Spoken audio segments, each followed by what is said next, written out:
Come in, if you dare. Welcome to a world of the fantastic and the macabre. Welcome to Ghost Stories YYC. Prepare yourself for a tale of terror. Written by Gary McMillan, with art by Gary McMillan.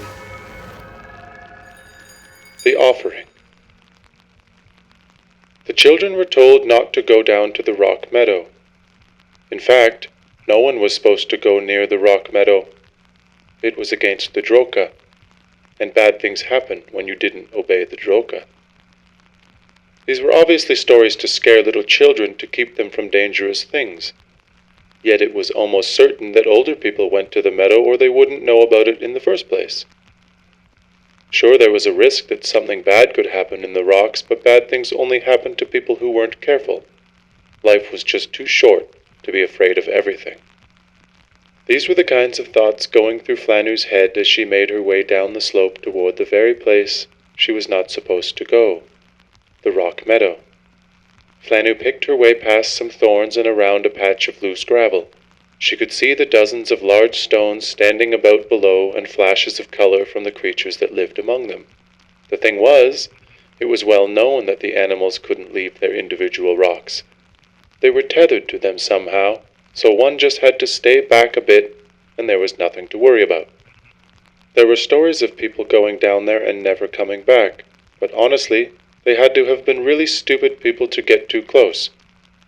How foolish would you have to be? Flanu thought to herself she wasn't stupid. She was just curious, and very careful. Look how carefully she went around the loose gravel. She didn't want a sprained ankle, so why would she stupidly get too close to animals in the meadow? At last she was at the bottom of the slope. The grass and shrubs gave way to sandy open ground, and the rocks were ahead. Each stone stood a little taller than Flanu, and each one was occupied at ground level by one or two long-bodied animals that walked themselves in and out of their dark entrances on a pair of short front legs. From the tops of some of the rocks protruded round heads, draped with long loops of dark hair. The ones facing her had pleasant expressions, and their languid eyes were vaguely comforting. Flanu had heard of these stone people, and even though they kind of looked like it, she knew they weren't really people at all. She was very happy she had come to see them for herself. Walking closer, she could now get a clear view of the animals. They were so graceful looking, and their color was dazzling in the sunlight. She thought how you couldn't find color like this anywhere else. She stepped carefully forward until she was 20 steps away. The animals didn't seem to notice her, and she wasn't even close to where they could reach her. It was obviously safe to move closer, and so she did. At 10 paces, some of them came further out of the rocks and turned to look at her with bright rainbow eyes. Their long swooping ears bent in her direction as they lifted their snouts to perhaps get her scent. Some of the stone people also turned within their places to glance at the girl. They were all delightful, but Flanu sensibly stayed back. She just wanted to watch them quietly for a while. Flanu heard angry voices behind her. Some of the village women had found her, and she guessed she was in trouble.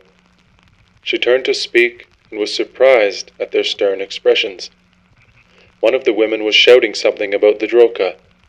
2 women strode forward to grasp Flanu by the arms, but instead of pulling her away from the stones, they held her where she was. The animals flicked up their snouts and drew further out of their stone tunnels. All of the stone people had swiveled to fix their eyes on Flanu.